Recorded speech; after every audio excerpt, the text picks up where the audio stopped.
जिले राजपर बरादरी के चीफ सरदार मियाँ ख़ालिद अहमद खान राजपर साहब के हिदायत मुताबिक जूनियर सरदार अहमद खान राजपर के ऐलान बाद वॾी दिन खां सिंधु दरिया के मथां कैनालन खिलाफ़ रैली कढी वई, जंहिंमें तमाम बरादरियुनि जे माण्हुनि ऐं तंज़ीमुनि जे माण्हुनि शिरकत कई। जिन्हनि अमेरिका खां सरदार मंसूर अली राजपर साहब इहो ऐलान कयो आहे त सिंधु दरिया जे मथां सिर ॾींदासीं पर कैनाल ठहण कोन ॾींदासीं। जूनियर अहमद खान राजपर साहब इहो चयो त सिंधु दरिया असांजो जियापो आहे। सिंधु दरिया ख़ातिर असां सिर ॾींदासीं पर सिंधु मथां कैनाल ठहण कोन ॾींदासीं। जिन्हनि रैली में मरकज़ी तंज़ीम राजपर बरादरी, तहरीक इंसाफ़, जीए सिंध क़ौमी मुहाज़, जीए सिंध मुहाज़ ऐं ॿियनि पार्टियुनि सियासी समाजी वर्करनि शिरकत कई।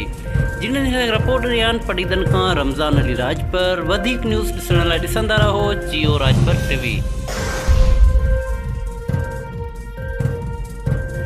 जो लगातार मुसलसिल जदोजहद में पार मल्हाईंदा पिया अचूं, जिथे सॼी सिंध सराबा एहतिजाजा, जिथे सॼी सिंध सगारो आवाज़ बुलंद करे एहतिजाज रिकॉर्ड कराया, उते असीं बि पंहिंजो क़ौमी फर्ज़ समझी करे एहतिजाज रिकॉर्ड करायूं पिया। कैनाल समूरा पंजाब तोसां हिन पाणीअ ख़ातिर